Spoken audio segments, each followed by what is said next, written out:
The emergency session of the Galactic Council had been called for the first time in 300 cycles. Representatives from across the known galaxy gathered in the massive crystalline chamber that floated in the void between star systems, their various forms of communication devices translating the cacophony of worried voices into a symphony of fear. Zektar, the tall insectoid representative of the Hive Collective, clicked his mandibles nervously as he reviewed the datapad in his six-fingered grasp. The numbers didn't lie, but they were so impossible that his compound eyes had trouble processing them. Entire fleets were simply vanishing. Not destroyed, vanishing. There were no debris fields, no distress signals, no survivors. Ships would enter certain sectors of space and simply cease to exist. "The pattern is undeniable," announced High Counselor Vexani, her crystalline form pulsing with bioluminescent stress patterns. As the eldest member of the Council and representative of the peaceful Luminar species, her words carried weight across all species. 17 major trade routes have been completely abandoned. Military patrols refuse to enter the affected zones. Our most advanced reconnaissance drones return with nothing. The word nothing hung in the recycled atmosphere like a curse. In a galaxy where every cubic meter of space was mapped, cataloged, and monitored, nothing was impossible.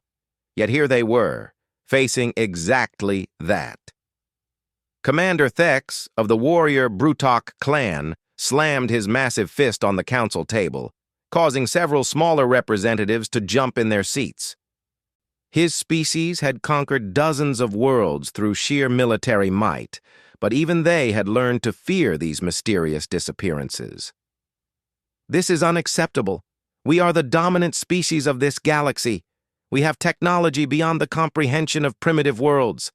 How can we be terrorized by shadows?" The question echoed through the chamber, but no one had an answer. The Brutok were right about one thing. They were the apex predators of known space. Their ships could crack planets, their armies could level cities, and their technology could bend the laws of physics to their will. Yet something out there was making them retreat like frightened younglings. Dr. Sylvan of the Research Guild stepped forward, her tentacles nervously adjusting the data projector she carried. "If I may present our findings," she began, her voice barely above a whisper. The chamber fell silent as holographic displays materialized above the council table, showing star charts marked with ominous red zones.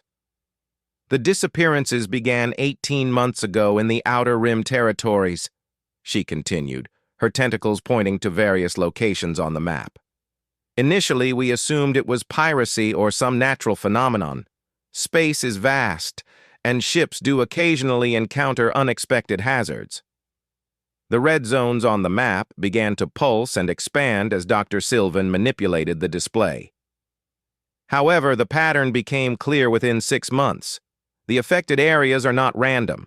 They form a perfect sphere, approximately 50 light-years in diameter, centered around this star system. A blue dot appeared on the map, marking the center of the expanding sphere of terror. Several council members leaned forward, studying the coordinates. It was an unremarkable yellow star in an unremarkable sector of space.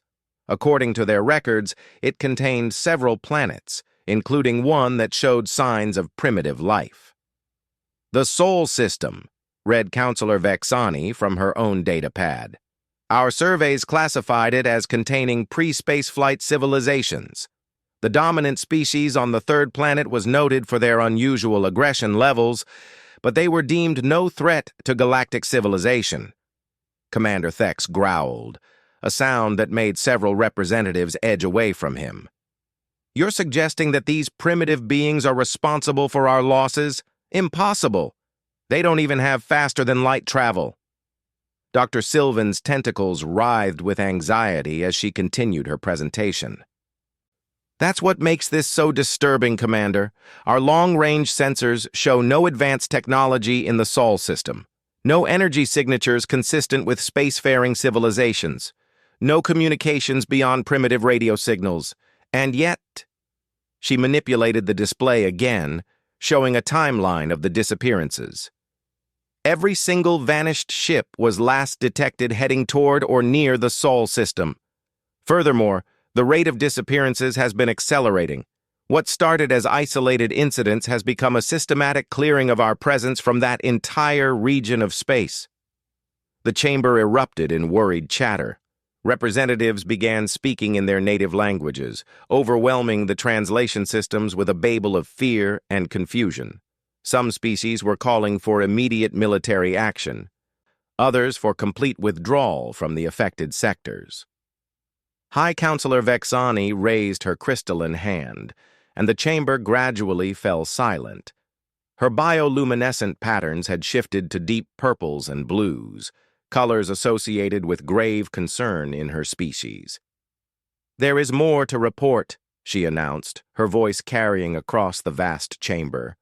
"Dr. Sylvan, please share the intelligence gathered from our last successful reconnaissance mission." The holographic display shifted to show grainy footage from a long-range surveillance probe. The images were distorted and filled with static, but they clearly showed the Sol system's third planet, a blue and green world orbiting at a comfortable distance from its star. This footage was captured by probe XK771 before it too vanished, Dr. Sylvan explained. However, unlike our other lost assets, this probe managed to transmit some data before contact was lost. The image zoomed in on the planet's surface, showing vast continents and deep oceans. Cities were visible as clusters of lights on the night side of the world, but they appeared primitive. No orbital structures, no visible space elevators, no signs of advanced civilization. "The inhabitants call themselves humans," Dr. Sylvan continued. "Our linguistic analysis of their communications suggests a species divided into numerous tribal groups, constantly engaged in territorial disputes. They appear to be barely beyond their industrial age, with primitive chemical rockets as their most advanced propulsion technology." Commander Thex leaned back in his seat, his expression skeptical. "This is absurd. You're telling us that a species that hasn't even achieved orbital flight is somehow responsible for the systematic destruction of our most advanced fleets?" "Not destruction, Commander," corrected Dr. Sylvan, her voice taking on a more ominous tone. "Complete disappearance. No wreckage, no energy signatures, no evidence that our ships ever existed. It's as if they simply stopped being." The distinction sent a chill through the assembled representatives. Destruction they could understand. It was violent, messy, and left evidence. But this complete erasure of existence spoke to capabilities beyond their comprehension. Counselor Yex of the Traitor Federation, his slug-like form glistening with nervous moisture, finally spoke up. "Perhaps we should consider diplomatic contact. If these humans possess some unknown technology, maybe we can negotiate." "Absolutely not," Commander Thex roared, rising from his seat. "The Brutok Empire does not negotiate with primitives. We demand answers, and if these creatures are responsible for our losses, they will face the full might of our war fleets."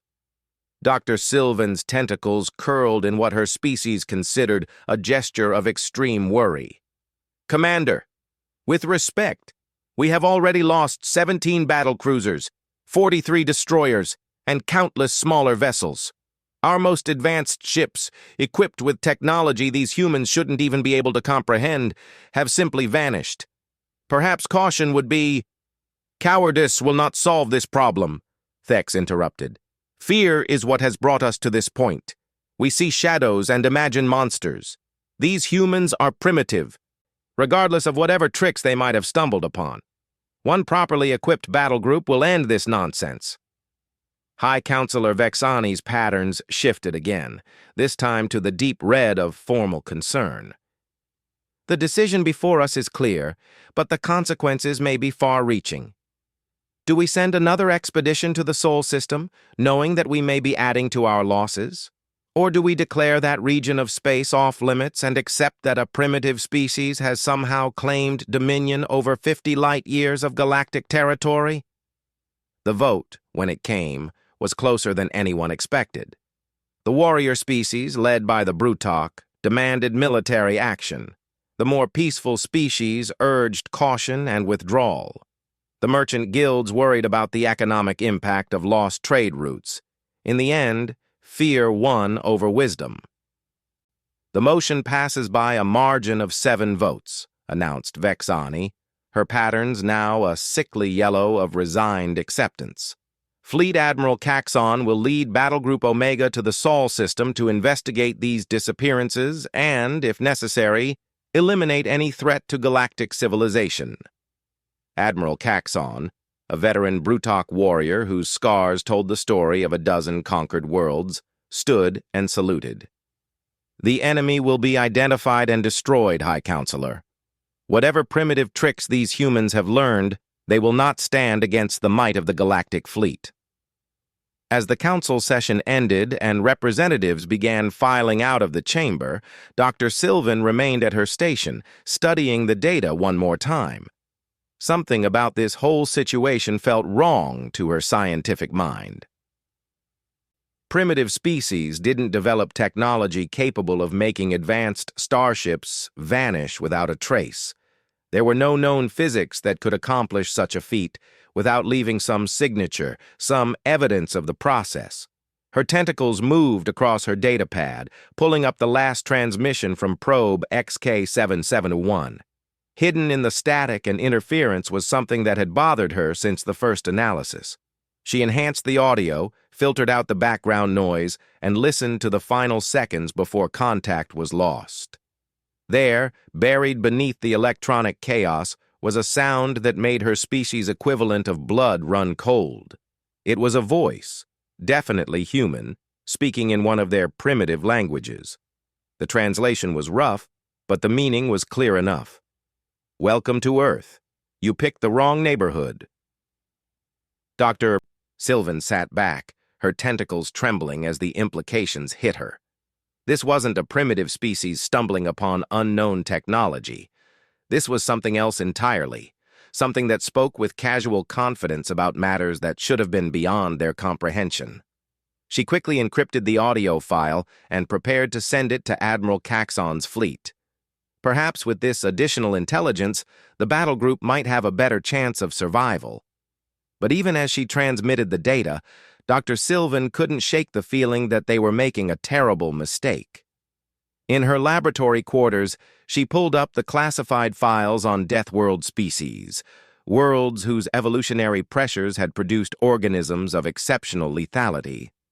Earth had been flagged as such a world during the initial survey, but the notation had been dismissed as irrelevant since the inhabitants were pre-spaceflight. As she read through the reports of the planet's violent history, its extreme weather patterns, its diverse and aggressive ecosystem, and its inhabitants' remarkable adaptability, Dr. Sylvan began to understand that perhaps they had all been looking at this situation from the wrong perspective. What if the humans' primitive technology wasn't a sign of their limitations, but rather a deliberate choice? What if they had been watching, learning, and waiting? And what if the galactic civilization's greatest strength, their advanced technology, was about to become their greatest weakness? The thought kept her awake through the night cycle, as somewhere in the darkness of space, Battlegroup Omega prepared for what they believed would be a routine military operation against a primitive world. None of them suspected that they were about to encounter something that would change their understanding of what it meant to be human. Fleet Admiral Caxon stood on the bridge of the dreadnought Worldbreaker, watching the tactical displays as his battle group dropped out of faster-than-light travel at the edge of the Sol system. His scarred hands gripped the command rail as he surveyed his force with satisfaction. 12 heavy cruisers, 30 destroyers, and his flagship, enough firepower to reduce a planet to molten slag if necessary. "Admiral, all ships reporting ready status," announced his tactical officer, a young Brutok whose tusks had barely begun to grow. "Long-range sensors are beginning their sweep of the system." "Excellent. Begin full-spectrum analysis of all planets, moons, and artificial structures. I want to know what these primitives have been hiding. Caxon's voice carried the confidence of a warrior who had never known defeat. In his mind, this mission was already over. They would locate whatever trick these humans had stumbled upon, eliminate it, and return to the council with their heads held high. The censor officer, a multi-eyed Scolari whose species excelled at data analysis, hunched over his instruments. Admiral, initial scans confirm the intelligence reports. The third planet shows signs of industrial civilization, but no advanced technology, no orbital installations, no energy signatures beyond primitive power generation, no spacecraft larger than basic chemical rockets. Caxon frowned. Then how are they making our ships disappear? Continue scanning. There must be something we're missing. For 3 hours, Battle Group Omega conducted the most thorough sensor sweep in galactic military history. They mapped every asteroid, cataloged every electromagnetic emission, and analyzed every piece of space debris larger than a grain of sand. The results were bewildering in their mundane nature. "Sir," reported the communications officer, her serpentine form coiled around her workstation, "we're detecting multiple radio transmissions from the third planet, basic audio and visual broadcasts, primitive digital communications, nothing encrypted beyond simple civilian standards. Put it through the translators. Let's hear what these creatures are saying." The bridge speakers crackled to life with a cacophony of human voices. News broadcasts, entertainment programs, private communications, all the normal chatter of a civilization going about its daily business. Nothing suggested they were aware of the massive alien fleet that had just arrived in their system. "This is impossible," muttered the tactical officer. "Either these humans are completely unaware of our presence, or they're the greatest actors in galactic history." Admiral Caxon was about to respond when the censor officer suddenly straightened, his multiple eyes widening in alarm. "Sir, I'm detecting an anomalous reading. Something just appeared on our sensors, but it wasn't there a moment ago." "Clarify that statement, officer." "A single vessel, Admiral. Small by our standards, roughly the size of a fighter craft. It simply materialized approximately 1,000 kilometers off our starboard bow. No faster-than-light signature, no engine trails, no indication of how it arrived." The tactical display updated to show a small blip near their formation. As they watched, the unknown vessel began moving toward them with casual, unhurried precision. "Battle stations," ordered Caxon. "All weapons trained on the approaching vessel. Hail them on all frequencies." The communications officer worked frantically at her station. "No response to our hails, Admiral. The vessel continues on its current course. Estimated time to intercept, 17 minutes. "Sir," interrupted the censor officer, his voice taking on a note of confusion that sent chills through the bridge crew. "The vessel isn't showing up on our detailed scans. We can track its position, but our instruments can't penetrate its hull. It's as if the ship is simply not entirely there." Admiral Caxon had faced many enemies in his long career, but he had never encountered anything like this. A vessel that could appear without warning and resist their most advanced sensors spoke to technology far beyond what they had expected from this primitive system. "Target the vessel with our primary weapons. Prepare to fire on my command."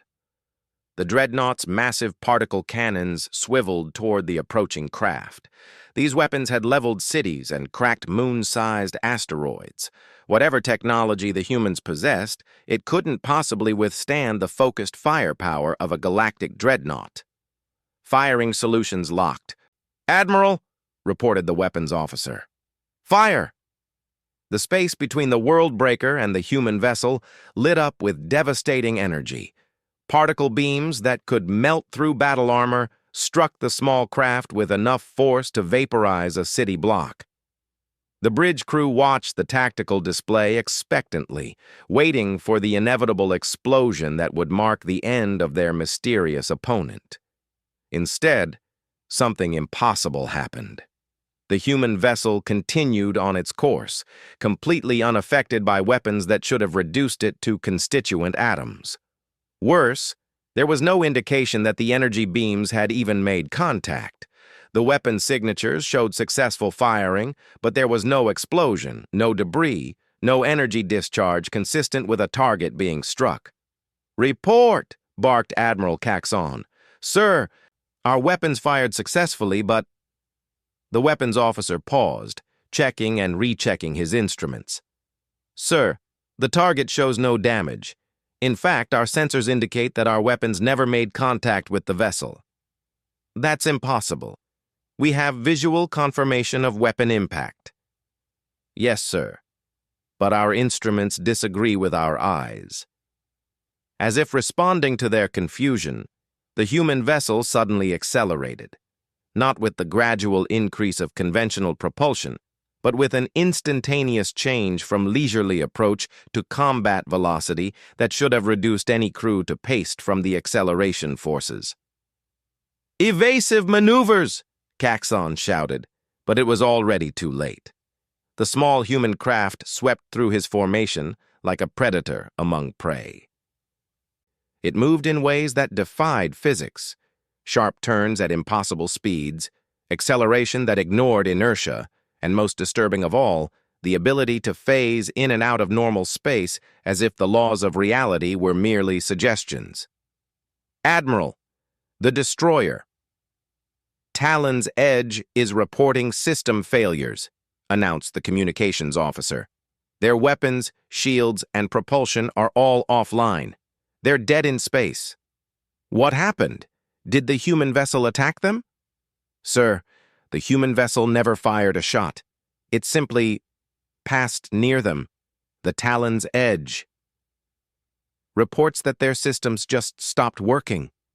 On the tactical display, they watched as the human vessel continued its impossible dance through their formation. Ship after ship reported critical systems failures as the small craft approached them. It wasn't attacking in any conventional sense. There were no weapons fire, no explosions, no violence. Ships simply stopped working. "Sir!"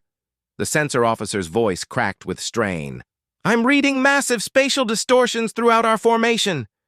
Reality itself seems to be fluctuating." Admiral Caxon watched in growing horror as his mighty battle group was systematically disabled by a single small vessel that shouldn't have been able to survive their first salvo. This wasn't warfare as he understood it. This was something beyond his experience, beyond his training, beyond his comprehension. "All ships, full retreat. Get us out of here now." "Sir, half our vessels report propulsion failures. The remaining ships are attempting to form up for faster-than-light jump. But our navigation computers are showing impossible readings." The human vessel had stopped its movement through their formation and now hung motionless in space, as if waiting for something. The bridge crew of the World Breaker held their breath, expecting another assault that never came. Instead, their communication system activated without any input from their operators. The main screen flickered to life, showing the interior of what appeared to be a primitive spacecraft. A single figure sat in what looked like a pilot's seat, unmistakably human, wearing simple clothing that wouldn't have looked out of place on a dozen pre-space flight worlds they had surveyed. The human was young by the standards of most galactic species, with short brown hair and dark eyes that seemed to hold depths of knowledge that shouldn't have existed in a primitive being. When he spoke, his voice was calm, casual, and utterly confident. "I'm Commander Jake Morrison, United Earth Defense Corps.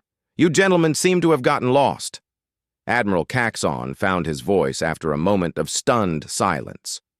"I am Fleet Admiral Caxon of the Galactic Council Battle Group Omega. By what authority do you—" "Let me stop you right there, Admiral," Jake interrupted, his tone remaining conversational. "You came into our system with enough firepower to sterilize a planet. You targeted my ship with weapons designed to kill millions, and now you're talking about authority? Your primitive vessel should have been destroyed by our first salvo. What technology are you using?" Jake smiled, and there was something unsettling about the expression. It wasn't the smile of a primitive being lucky enough to survive an encounter with superior technology. It was the smile of a predator who had been playing with his food. That's the funny thing about technology, Admiral. Everyone in the galaxy seems to think bigger is better. More energy, more firepower, more complicated systems. But sometimes the most advanced technology is knowing when not to use technology at all. Explain yourself. Let me ask you something. Jake continued, leaning forward in his seat. How long do you think humanity has known about galactic civilization? The question hit Admiral Caxon like a physical blow. That's impossible.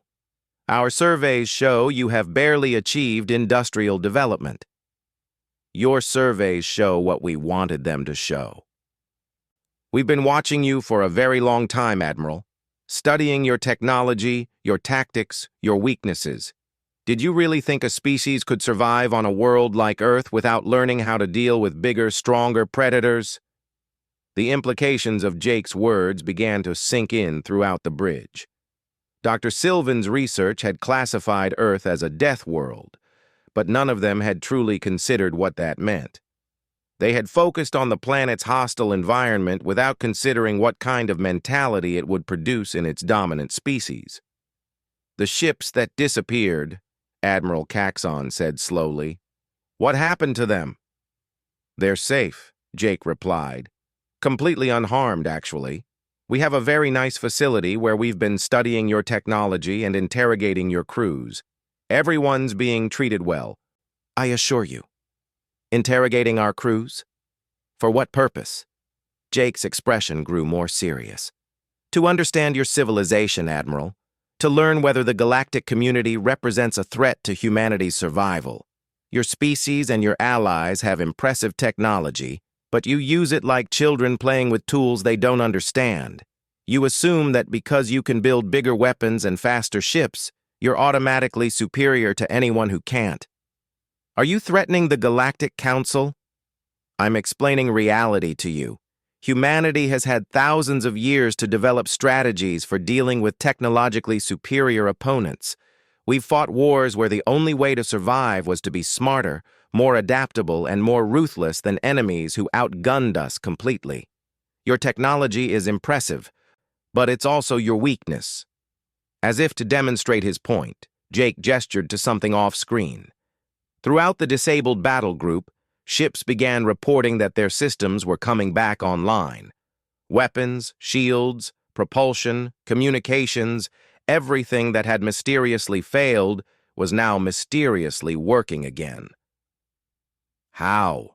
Admiral Caxon whispered. Your technology relies on quantum field manipulations that are incredibly sophisticated but also incredibly vulnerable to the right kind of interference. Disrupt the quantum coherence in your primary systems, and your ships become very expensive pieces of floating metal.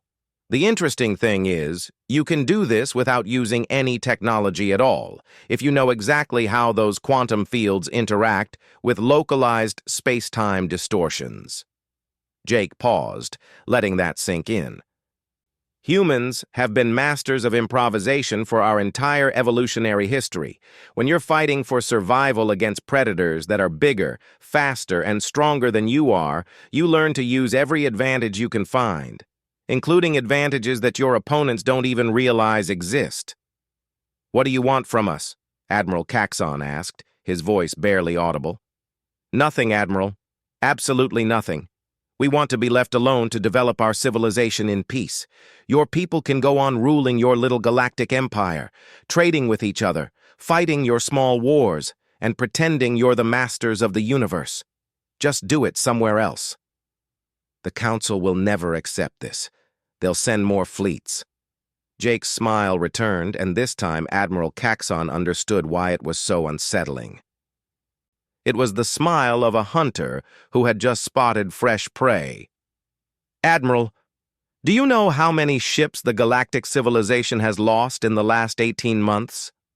Our records indicate that we've captured or disabled exactly 1,733 vessels of various classes. Their crews are comfortable and well-fed. Their ships are being studied by our scientists. And every day, we learn more about how galactic technology works and how to counter it. The number hit the bridge crew like a physical blow. Over 1,700 ships represented a significant percentage of the galactic fleet. If humanity had been systematically capturing vessels for study, their understanding of galactic technology would be comprehensive. "You're bluffing," Admiral Caxon said, but his voice lacked conviction. "Test me," Jake replied simply. "Send more fleets. See what happens. But remember, Admiral, we didn't seek you out. We didn't invade your territory or threaten your worlds. You came here. You brought weapons into our system and pointed them at our planet. From humanity's perspective, this was an act of war." "This is not over," Admiral Caxon growled. "No," Jake agreed, his expression growing cold. "It's not. But Admiral, before you or your superiors make any decisions about escalation, I want you to understand something very important about humanity." Jake stood up, and despite being alone on a small ship facing an entire battle group, his presence seemed to fill the screen with quiet menace. "We're not the primitive species you think we are. We're not the victims you expected to find. We are the apex predators of a world that tried to kill us every single day for millions of years. We survived by being smarter, more adaptable, and more ruthlessly creative than anything else on our planet. And now you've given us a new challenge." Jake's words hung in the recycled air of the bridge as every member of the crew began to understand the magnitude of what they were facing. "Your move, Admiral." The emergency session of the Galactic Council convened once again, but this time the atmosphere was markedly different from their previous meeting. Where before there had been confusion and concern, now there was barely controlled panic. Fleet Admiral Caxon stood before the assembled representatives, his proud demeanor shattered by his encounter with humanity. "The entire battle group?" High Counselor Vexani's bioluminescent patterns cycled through colors that had no equivalent in other species' emotional spectrums. "You're telling us that a single human vessel disabled our most advanced fleet?" "Not disabled, High Counselor," Caxon replied, his voice hoarse from hours of debriefing. "Toyed with. That's the only word that adequately describes what happened. They could have destroyed us completely. But they chose not to. They wanted us to return and deliver a message." Dr. Sylvan leaned forward, her tentacles moving frantically as she processed the implications. "Admiral, in your report you mentioned that the humans claimed to have captured over 1,700 galactic vessels. Can you confirm this number?" "I can do better than confirm it, Doctor." Caxon activated a holographic display that filled the center of the chamber. "They provided us with a complete inventory. The list that materialized before the Council was staggering in its scope. Ships from every major galactic power, including vessels that had been listed as missing or destroyed in routine accidents. Merchant vessels, military ships, research craft, even diplomatic courier ships, all accounted for with precise details about their capture dates and crew status. Commander Thex, who had been unusually quiet since the Admiral's return, finally spoke. "This is clearly some form of deception. No primitive species could accomplish such a systematic operation without our intelligence networks detecting it." "That's what I thought too, Commander," Caxon replied grimly. "But they proved their claims by transmitting personal messages from crew members we thought were dead. My own nephew, lost on a patrol mission 8 months ago, sent me a recording describing his current living conditions in something called Sanctuary Station." The chamber fell silent as the implications sank in. The systematic capture of galactic ships represented more than just a military defeat. It suggested a level of technological sophistication and strategic planning that completely contradicted everything they knew about human civilization. Furthermore, Caxon continued, they demonstrated capabilities that our scientists claim are impossible. Their vessel moved through space in ways that violate basic physics. Our weapons had no effect whatsoever. Most disturbing of all, they were able to disable our ships without using any technology we could detect. Counselor Yex of the Trader Federation, his slug-like form glistening with nervous moisture, raised a tentative appendage. "Admiral, did they make any demands? What do they want from us?" "That's perhaps the most unsettling aspect of this encounter," Caxon replied. "They want nothing. They simply want to be left alone. The human representative made it clear that as long as galactic civilization stays away from their territory, they have no interest in expansion or conquest." "Their territory?" Commander Thex's voice rose to a roar. "They're claiming sovereignty over galactic space?" "A sphere 50 light-years in diameter, centered on their home system. They've established this as a no-fly zone for all galactic vessels. Any ship that enters will be captured and its crew relocated to their research facilities." Dr. Sylvan's tentacles had gone rigid with shock. 50 light-years? That encompasses 17 inhabited systems and dozens of our major trade routes. The economic disruption alone would cost us trillions of credits annually, finished Counselor Yex. The Trader Federation cannot accept such losses.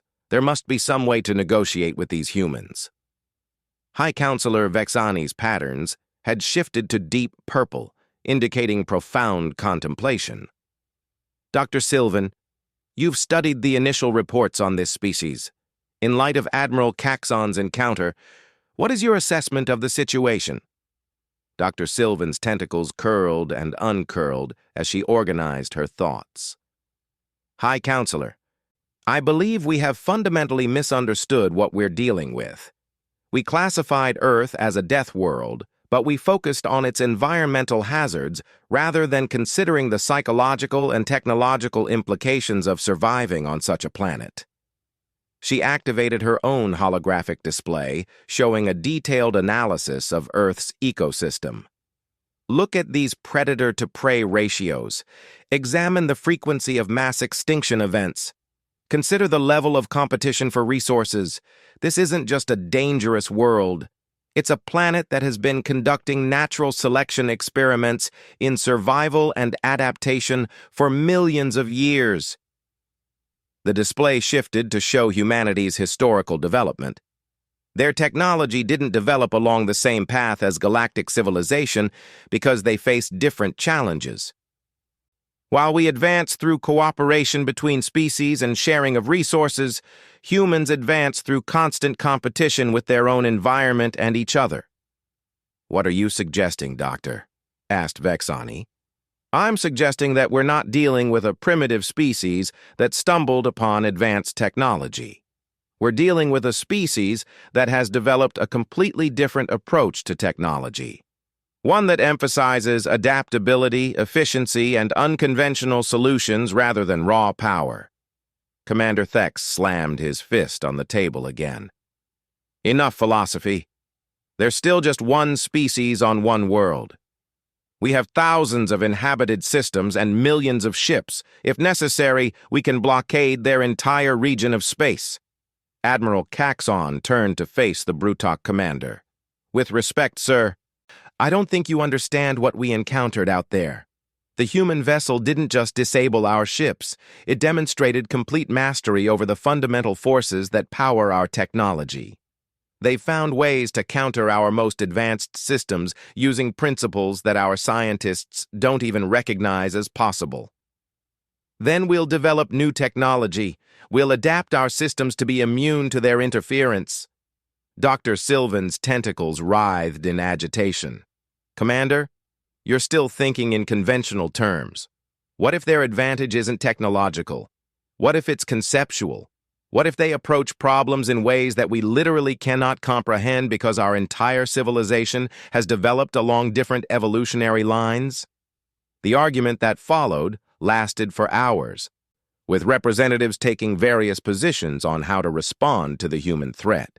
Some called for immediate military escalation, others urged diplomatic contact, and still others suggested complete withdrawal from the affected region.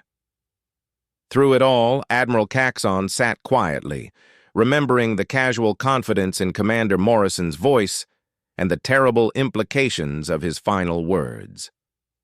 The debate was interrupted by an urgent communication from the Council's Intelligence Division. High Counselor Vexani accepted the transmission, and her patterns immediately shifted to alarmed orange as she processed the information. "Representatives," she announced, her voice cutting through the chamber's chatter. "I have just received a priority communication from our deep space monitoring stations. The humans have made contact." "What kind of contact?" demanded Commander Thex. "They've transmitted a message to every major galactic government, trade federation, and military command. The transmission bypassed all our security protocols and was delivered directly to leadership communication networks." The chamber fell silent as Vexani activated the main display. A human figure appeared.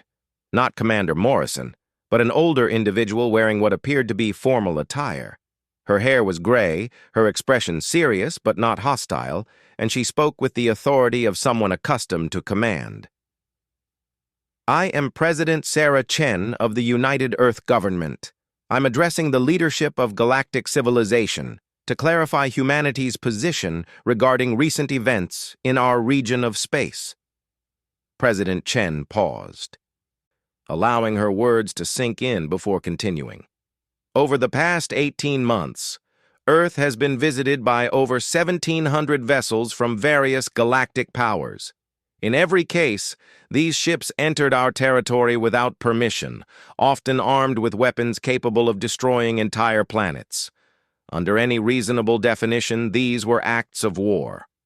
Commander Thex started to rise from his seat, but Admiral Caxon placed a restraining hand on his arm. The message continued.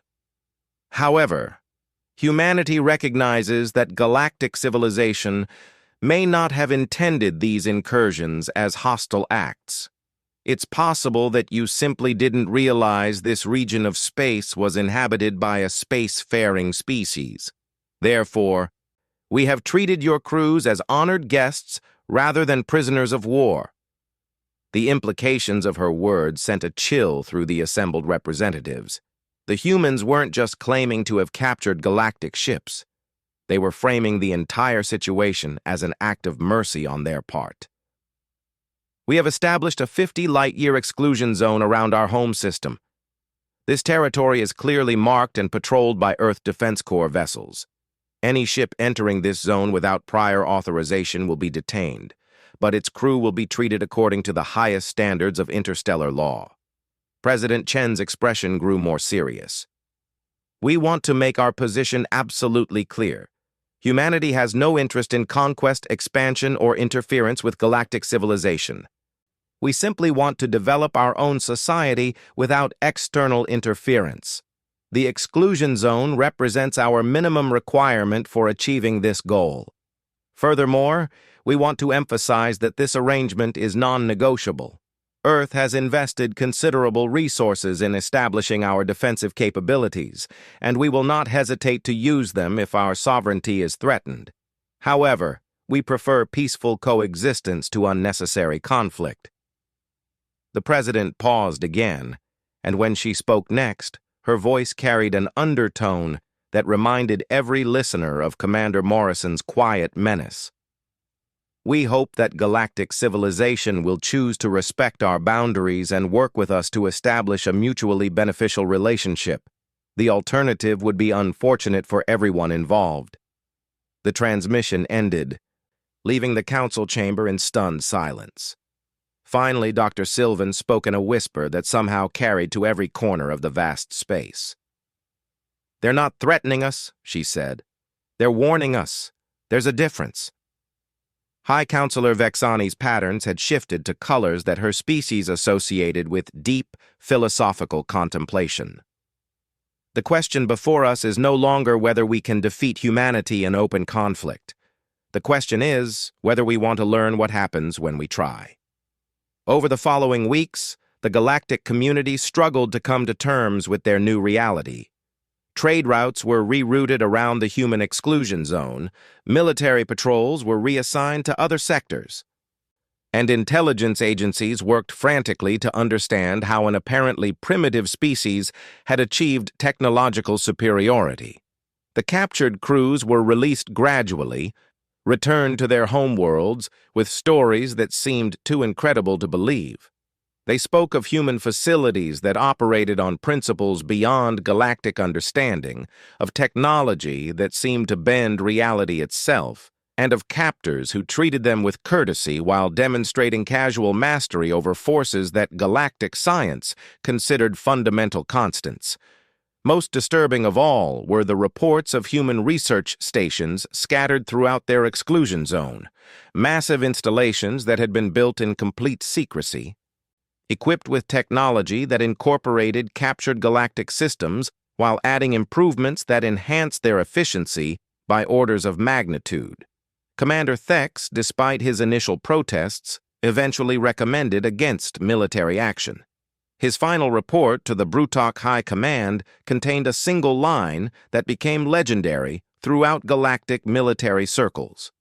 "They're not hiding from us. They're protecting us from them."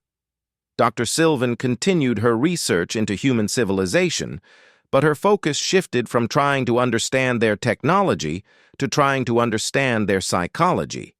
Her final paper, titled Apex Predators: The Evolutionary Psychology of Deathworld Survivors, became required reading at every major galactic university. In it, she concluded that humanity represented something entirely new in galactic civilization, a species that had evolved not just to survive in a hostile environment, but to dominate it completely. Their approach to technology, warfare, and diplomacy was shaped by millions of years of evolutionary pressure that had created beings who viewed every challenge as a problem to be solved through creative application of available resources. "We have been fortunate," she wrote in her conclusion, "that humanity chose to limit their territorial claims and seek peaceful coexistence. A species with their capabilities and mindset could have easily decided to solve the galactic civilization problem through more direct methods. The fact that they chose restraint over conquest suggests a level of ethical development that matches their technological sophistication. However, we should not mistake their restraint for weakness. Humanity has demonstrated that they can neutralize our most advanced technology whenever they choose to do so. They have shown us that our assumptions about technological superiority were dangerously naive. Most importantly, they have proven that survival is not just about having the biggest weapons, it's about being smart enough to avoid needing them." Years passed, and the galaxy slowly adapted to the reality of human space. The exclusion zone became a permanent feature on galactic charts, marked with warnings that were taken seriously by every spacefaring species. Trade flowed around it, exploration missions avoided it, and military planners made no contingencies for operating within it. Occasionally, human vessels would be spotted at the edge of their territory, always maintaining a respectful distance from galactic ships, but clearly observing and learning. These encounters were brief and professional, with human crews acknowledging galactic vessels before disappearing back into their protected space. The galaxy had learned to live with the knowledge that humanity existed, that they were more advanced than any other known species, and that they had chosen to remain in the shadows by preference rather than limitation. It was a humbling realization for civilizations that had considered themselves the pinnacle of evolution and technological achievement. But perhaps most unsettling of all was the growing understanding that humanity's restraint was not permanent. They had demonstrated their capabilities just enough to establish their boundaries, but the full extent of their technological advancement remained unknown. And somewhere in the back of every galactic leader's mind was the quiet awareness that humanity was still watching, still learning, and still growing stronger. The Deathworlders had emerged from the shadows, shown the galaxy what they were capable of, and then chosen to return to the darkness. But they had made it clear that they would emerge again if circumstances required it. And next time, they might not be so generous with their mercy. The galaxy's greatest predators had announced their presence. The only question remaining was what would happen if they ever decided to hunt.